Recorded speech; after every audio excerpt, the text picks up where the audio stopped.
नमस्कार, जुन्नर टाइम्स मध्ये आपलं स्वागत आहे। आळे गावातील ज्ञानेश्वर ग्रामोन्नती मंडळ ही अत्यंत प्रतिष्ठित अशी शैक्षणिक संस्था आहे। पहिली ते चौथी, चौथी ते 10वी, 12वी आणि कॉलेज आणि पोस्ट ग्रॅज्युएटचं कॉलेज देखील या ठिकाणी आहे।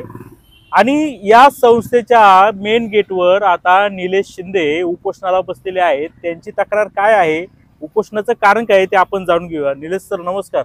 नमस्कार साहेब, नमस्कार। तुम्ही आज या ठिकाणी आलात उपोषण स्थळी आणि माझ्या ज्या काही भावना आहेत त्या समजून घेण्याचा प्रयत्न केला।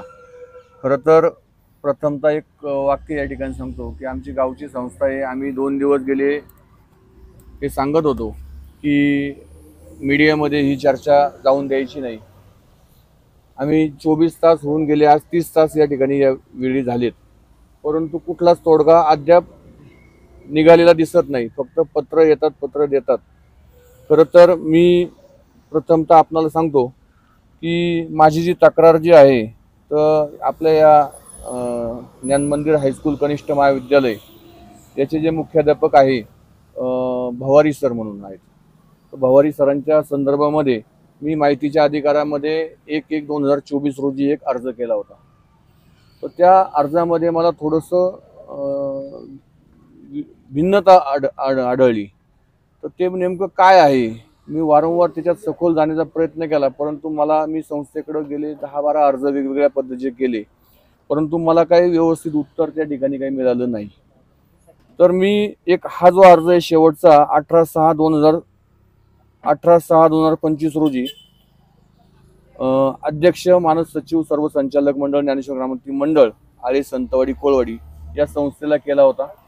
त्यामध्ये मी विषय होता माझा कर्तव्यात कसूर करणाऱ्या विद्यालयाच्या मुख्याध्यापक यांच्यावर कारवाई करण्याबाबत व त्यामुळे संस्थेला झालेले नुकसान जे काय झालं असेल तर त्याचा जो तक्रारी अर्ज होता माझा, तर तो अर्ज केल्यानंतर मी त्या अर्जामध्ये मुद्दा घेतला होता की मुख्याध्यापक पदाकरता शासनाने वेळोवेळी विहित केलेल्या कार्यभारानुसार इयत्ता 9वी व 10वी च्या वर्गांना अध्यापन करील व त्या विषयाचे पेपर तपासील असा एक नियम आहे शिक्षण मंडळाचा।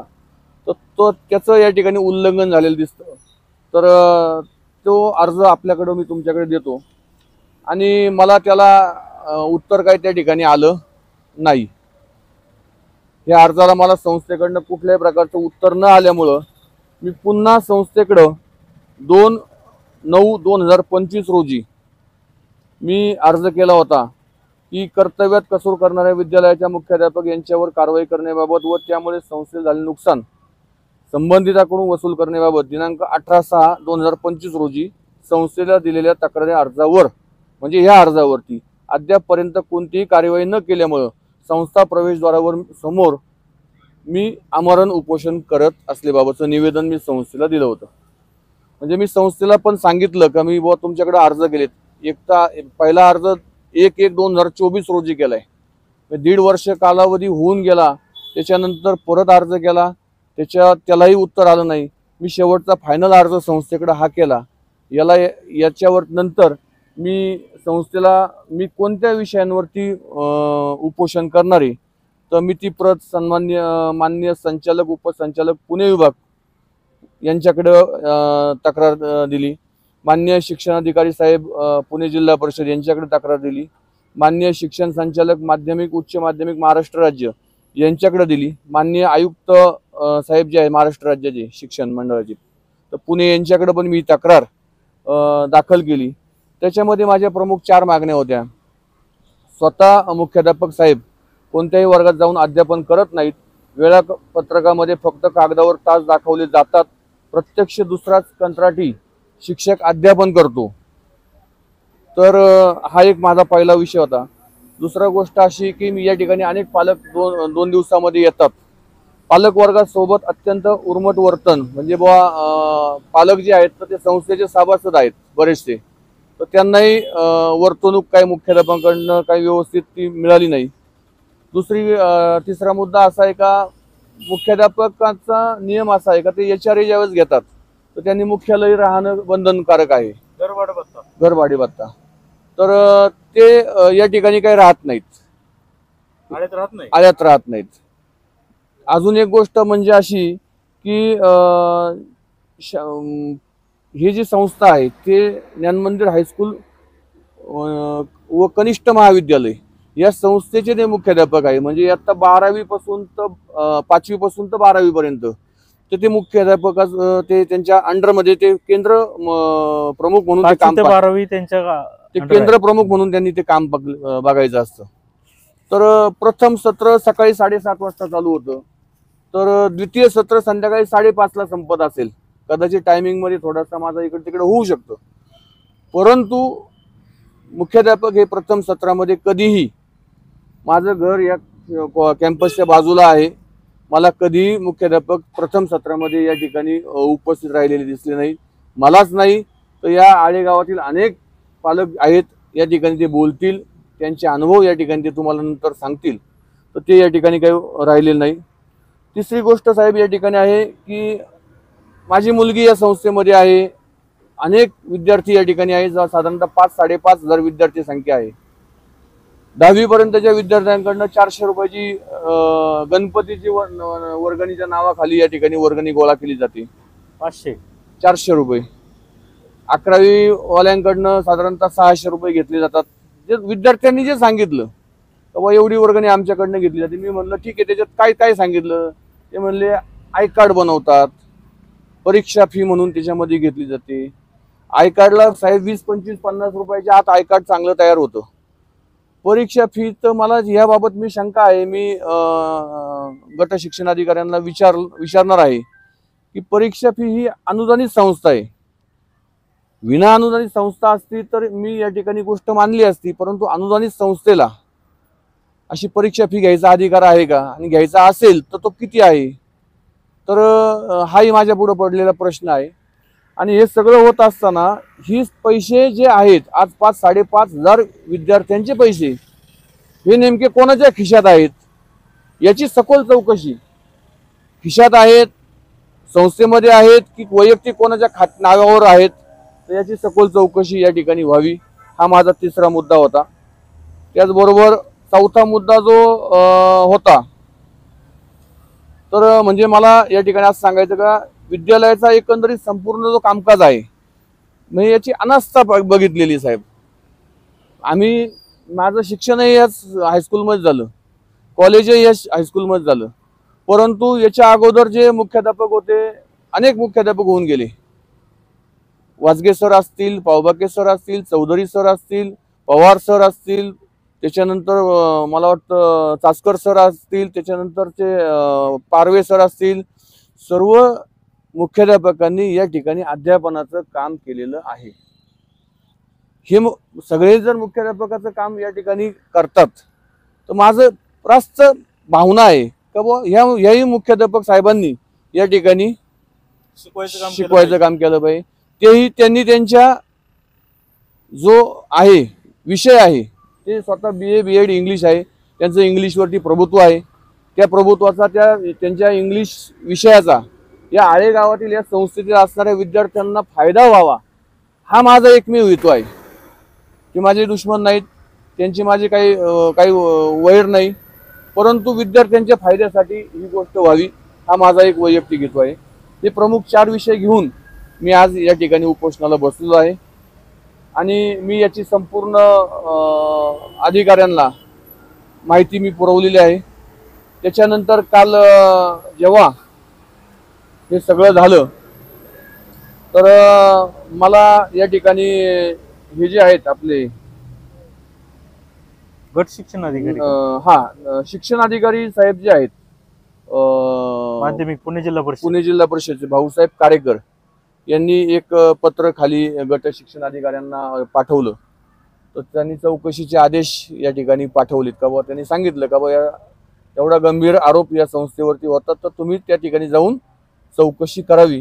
तर त्या अनुषंगाने काल माझं उपोषण चालू झाल्यानंतर संध्याकाळी सन्मान्य गट शिक्षणाधिकारी लांडे साहेब या ठिकाणी येऊन गेले. त्यांचे विस्तार अधिकारी होते, इथले जे केंद्र प्रमुख आहेत ते पण होते.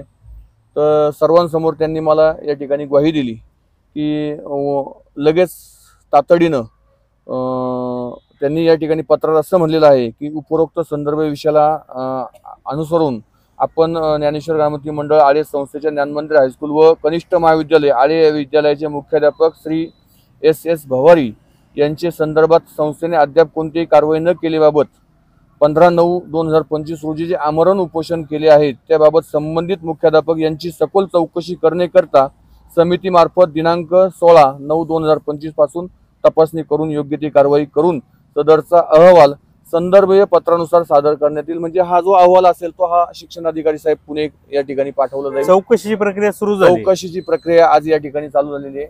माझी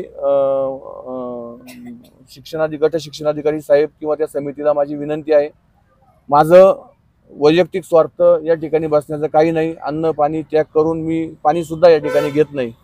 मी जे बसलेलो आहे विद्यार्थ्यांचं हित, संस्थेचं आज वार्षिक जेव्हा मीटिंग होती संस्थेची, अक्षरशः विद्यार्थी संख्या या ठिकाणी घटलेली आहे। तर एक प्रकारे हा संस्थेसाठी मोठा धोका आहे। तर ह्या धोक्यातून ही संस्था कुठेतरी सावरावी आणि म्हणून या ठिकाणी मी उपोषणाला बसलेलो आहे।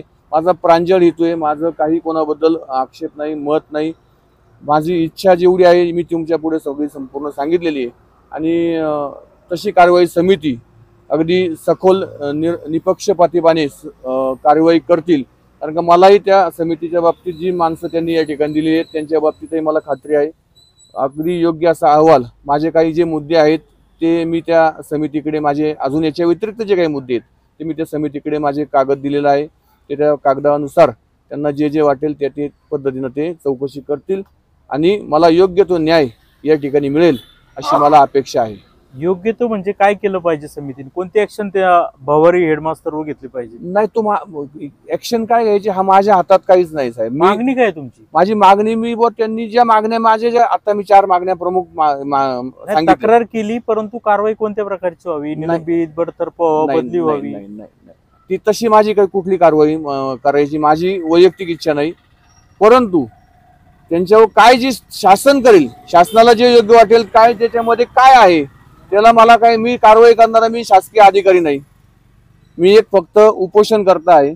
मी माझी मागणी त्या ठिकाणी फक्त मांडलेली आहे। त्याच्यामध्ये अहवालामध्ये जे निष्पन्न होईल ते त्या ठिकाणी नियमानुसार कारवाई करावी एवढीच माझी इच्छा आहे। आता तुम्ही हा जो आक्षेप घेतलाय तो भवारी यांच्या एकट्या पुरताच आहे का?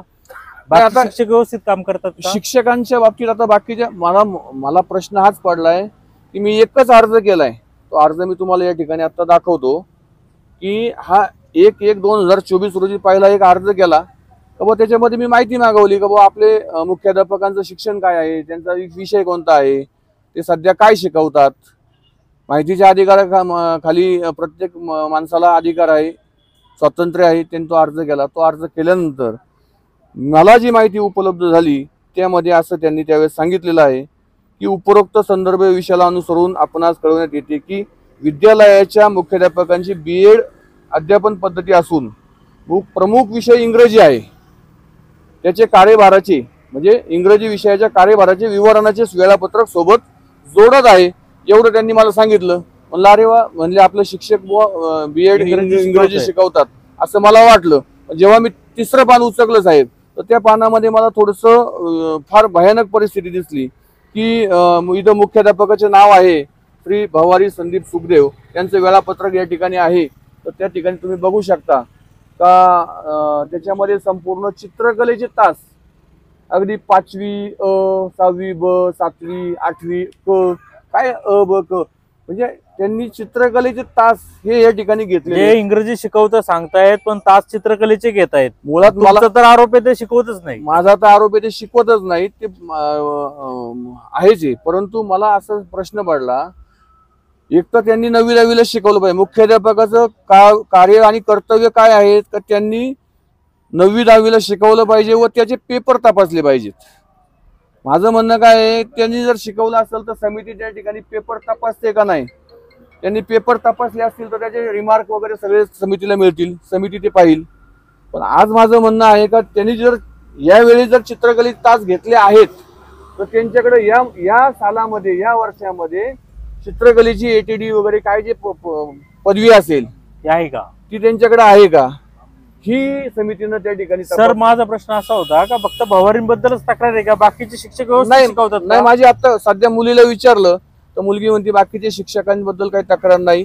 ज्या काही छोट्या मोठ्या तक्रारी असतात विद्यार्थ्यांच्या पालक मेळाव्यामध्ये त्या ठिकाणी सांगितल्या जातात आणि त्या जागेवरती शॉर्ट केले जातात. एवढंच माझं म्हणणं आहे. बाकी शिक्षक व्यवस्थित बाकीचे शिकवतात. शिक्षक व्यवस्थित शिकवतात. ही भवारी कधीपासून या संस्थेमध्ये काम करतायत? साधारणतः 15-20 वर्ष झाली असतील ते. मला आयडिया नाही त्याची. आता ती कळेल समोर. संस्थेची ही एकच शाळा आहे का अजून काही नाही शाळा एवढी एकच संस्था आहे. आहे? 15 वर्ष हा? ते मुख्याध्यापक म्हणून शिकवतात की नाही शिक्षक म्हणून? मुख्याध्यापक म्हणून त्यांनी एक अलीकडे 3 वर्षापूर्वी कार्यभार स्वीकारला असावा. त्यापूर्वी समजा त्यापूर्वी ते शिक्षक म्हणून त्यांनी काम करत होते. ते अध्यापनाचं काम ते करायचे. रुटीनपणे करायचे. मग इंग्रजी शिकवायचे का वेगळे काही विषय असेल? इंग्रजी शिकवायचे. आणि मुख्याध्यापक झाल्यापासून शिकवायचं बंद केलंय. शिकवायचं बंद केलं. तुमच्या त्या पत्रामध्ये असा एक मुद्दा आहे का ते इंग्रजी शिकवायचं काम एक वेगळाच कंत्राटी शिक्षक करतोय आणि ही संस्था त्याला वेगळा पगार देते आता शिकवण्यासाठी. हा माझा आरोप आहे. हं. आता हे समितीनं ते समितीच्या अहवालामध्ये ते निष्पन्न होईल. आपण कोण आहे तसं म्हणजे समितीचं नाही ते आता मला मी संस्थेच्या आतमध्ये मी गेलेलो नाही ते विचारायला का कंत्राटी शिक्षक कोणी. पण मला जसं विद्यार्थ्याकडनं बाकीच्या जे कळतं बाहेरून जी माहिती मिळते त्याच्यामध्ये कंत्राटी शिक्षक आहे असं मला समजतंय. तर समिती संस्थेचं नुकसान होतंय ना मग. हो. मग आता अजूनही काही प्रश्न आहेत का जी संस्था जी आहे त्या संस्थेच्या पदाधिकाऱ्याशी तुमचं कसे संबंधित? संस्थेच्या पदाधिकाऱ्यांशी माझे चांगले संबंध आहेत. त्यांच्याबद्दलही मी थोडंसं मी बोललो की बुवा मी तुमच्याकडे गेले 1.5 वर्ष न्याय मागतोय.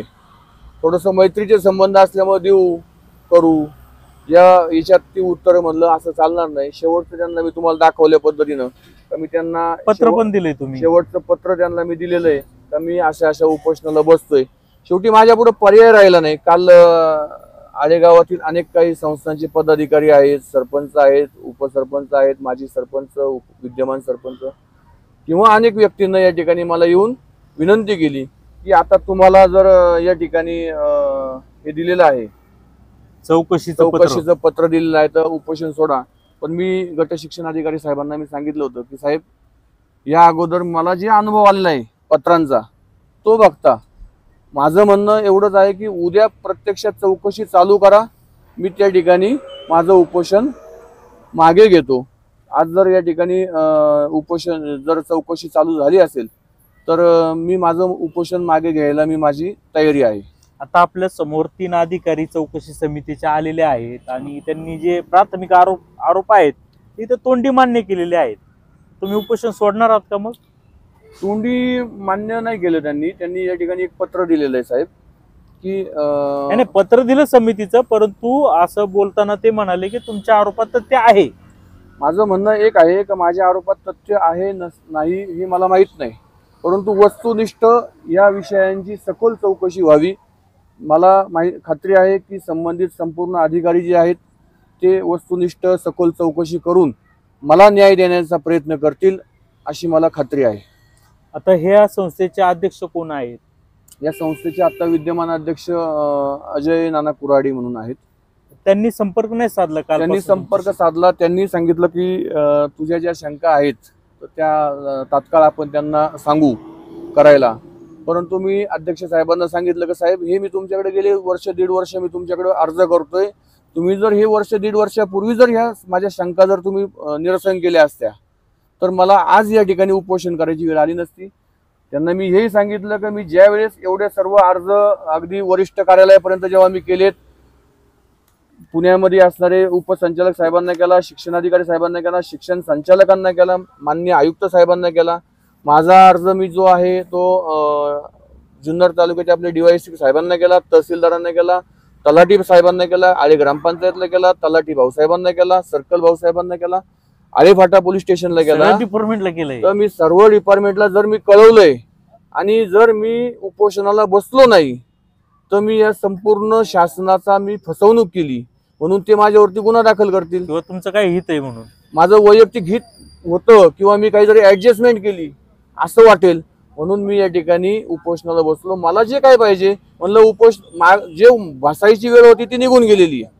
हा अर्ज शेवटचा करायचा जेव्हा होता त्याच्या अगोदर जर आपण चर्चेला बसलो असतो तर नक्की उत्तर निघालं असतं. आता वेळ निघून गेलेली आहे असं मी त्यांना सांगितलं. संस्था इतके आता संस्थेशी तुमचे मित्रत्वाचे संबंध आहे असे तुम्ही बोलताना बोललात, तुमचं कॉन्टॅक्ट पण चांगला आहे संस्थेच्या पदाधिकाऱ्यांशी, असं असताना हे का पाठीशी घालत होते मुख्याध्यापकांना? तेच कळलं नाही ना साहेब मला. ते कळलं असतं तर मी इथं बसलोच नसतो ना. ते कळलं असतं तर मी इथं बसलोच नसतो. आज माझ्या ही बसायची वेळ आली, असा विषय. आता ह्या तुमच्या उपोषणामुळे, ह्या बातम्यांमुळे काहीतरी या संस्थेची बदनामी होईल अशी पण चर्चा उमटू शकते. नाही असं मला वाटत बदनामी वगैरे होईल, कारण का एक साधारणतः 1 महिन्यापूर्वीच हायकोर्टाचं एक अटक वॉरंट निघालेलं आहे. सन्माननीय मुख्याध्यापक जे आहेत आत्ता विद्यमान, ज्यांच्या विरोधात माझी तक्रार आहे, तर पेपरला बातम्या झाल्यात, चॅनल न्यूजलाही ती गोष्ट आलेली आहे आणि याच्यात नाहीये ती तुम्हाला नंतर देतो मी. काय केलं होतं त्यांनी? तर ते नाही काय केलं ते आपल्याला माहितीच नाही साहेब. क्रिमिनल कधी वनी नाही आपल्याला नाही माहिती साहेब त्याचं. पण त्यांच्यावरती आहे ना अटक वॉरंट होतं ते, आणि काही संस्था चालक असा त्याच्यात उल्लेख होता. मग आता त्याच्यात मला माहित नाही नेमकं का ते अटक वॉरंट निघालं. ह्या संस्थे चालकांचा समावेश आहे. हो. पण ते म्हणजे मी तुम्हाला काय सांगायचं का, तो विषय बाजूला ठेवा आता. फक्त तुम्ही म्हणले बदनामी होईल का, याच्या अगोदर ते मीडिया प्रेसला गेलेलं आहे. याच्या अगोदर जर झालेलं आहे तेव्हा जर संस्थेची बदनामी झाली नसेल तर मला असं वाटतं का आजही होणार नाही. आता निलेश सरांनी एक ओझरता उल्लेख केला की काहीतरी अटकेचं वॉरंट वगैरे उच्च न्यायालयाने दिलेलं आहे. त्यांना आपण विचारतोय तर त्यांनी काही आपल्याला सांगितलं नाही किंवा उत्तर टाळलं असावं. नाही, मला माहितीच आणि नाही. हा ठीक आहे. तर इथलेच पाठीमागे बसलेल्या काही लोकांपैकी एका व्यक्तीनं हे माझ्या हातामध्ये दिलेलं आहे. एक पेपरला आलेली ही न्यूज आहे, याच्यामध्ये लिहिलंय मुख्याध्यापक आणि इतरांच्या अटकेचा आदेश आहे असं हेडलाईन आहे. आणि त्यामध्ये असं लिहिलंय, नोटीस बजावूनही हजर न झाल्याने अखेर मुख्याध्यापक आणि इतरांना अटक करून न्यायालयासमोर हजर करण्याचा आदेश मुंबई उच्च न्यायालयाने दिलाय. याचिकाकर्ते शिक्षक संभाजी बंडू ढमाले, ज्ञानमंदिर हायस्कूल व कनिष्ठ महाविद्यालय आळे येथे सन 2012 पासून कार्यरत आहेत. त्यांचा वैयक्तिक मान्यता प्रस्ताव सरकार स्तरावर मान्यतेसाठी प्रलंबित असताना मुख्याध्यापक आणि संस्थेने त्यांची जागा पवित्र पोर्टलद्वारे भरण्याचा घाट घातला होता. परिणामी ढमाले यांनी मुंबई उच्च न्यायालयात याचिका दाखल केली. वारंवार नोटिसा बजावूनही मुख्याध्यापक संदीप भवारी आणि इतर न्यायालयामध्ये हजर राहिले नाही. त्यामुळे मुख्याध्यापक भवारी आणि इतरांना अटक करून 8 ऑगस्ट रोजी न्यायालयासमोर हजर करण्याचा आदेश आळेफाटा पोलिसांना मुंबई उच्च न्यायालयाने दिलाय. तर आताच निलेश शिंदेंनी उपोषणाला कालपासून सुरुवात केलेली आहे आणि शासनाने एक समिती नेमलेली आहे. हॅलो समिती सदस्य. हॅलो सर, एकच मिनिट. नमस्कार, आपलं नाव काय? अशोक गोडसे, आणि काय पद आहे आपल्याकडं? विस्तार अधिकारी शिक्षण. अच्छा, आता तुम्ही इथं आलात, काय कोणत्या आदेशानुसार आलेला आहात इथं? गट शिक्षण अधिकारी पंचायत समिती जुन्नर लांडे साहेब यांनी जी तक्रारी आहे तक्रारीच्या अनुषंगानं त्रिसदस्यीय समिती नेमलेली आहे आणि त्या समितीचं कामकाज पाहण्यासाठी म्हणजे पुढील चौकशी करण्याच्या अनुषंगानं आम्ही आलेलो आहे. आणि त्या बाबतीमध्ये जे उपोषणकर्ते आहेत त्यांचं मत जाणून घेण्याच्या अनुषंगानं आम्ही या ठिकाणी आलो. आपल्यासोबत इतर 2 सदस्य कोण आहेत? माझ्यासोबत दुसरे वंदना शिंदे म्हणून विस्तार अधिकारी आहेत आणि संजय जाधव म्हणून केंद्र प्रमुख आहेत. सर, आपण शाळेला भेट दिली, प्राथमिक चौकशी केली, तक्रारदाराच्या मुद्द्यामध्ये तथ्य आढळून आले का? अधिकृतरित्या असं सांगणं योग्य नाही होणार, अहवाल देणं योग्य होईल. ठीक आहे, आता अहवाल कधी येईल? 2-3 दिवस लागतील, कारण व्याप्ती थोडीशी मोठी वाटते. आता पण काही मुद्दे दिलेले आहेत उपोषणकर्त्यांनी, ते मुद्दे पण आम्हाला इन्क्लूड करावे लागतील. 2 दिवस लागतील. 2 दिवस लागू शकतात. नमस्कार. आता जे शिंदे उपोषणकर्ते आहेत त्यांनी जे आरोप केले होते या विद्यालयाच्या मुख्याध्यापकांवर, आपण सर्वप्रथम या शाळेचे जे अध्यक्ष आहेत त्यांना भेटलो. कुराडे म्हणून आहे, अजय कुराडे, आणखी काही संचालक होते. त्यांनाही त्यांचं म्हणणं मांडायला सांगितलं असता त्यांनी सांगितलं की आम्हाला कोणालाही काही म्हणणं मांडायचं नाही. त्यानंतर आम्ही या ठिकाणी मुख्याध्यापक बसतात, मुख्याध्यापकांना भेटलो असता त्यांनी देखील सांगितलं की मला यांची परमिशन घ्यावी लागेल, मला परवानगी नाही आहे म्हणणं द्यायची संस्थेची, त्यामुळे मी काही म्हणणं देऊ शकत नाही. तर आपण दोघांचंही म्हणणं जाणून घेण्याचा प्रयत्न केलेला आहे. आता आतमध्ये चौकशी सुरू आहे आणि येत्या काही दिवसामध्येच चौकशीचा काय अहवाल येणार आहे त्याकडे आता लक्ष लागलेलं आहे. जुन्नर टाइम्स, आळे जुन्नर.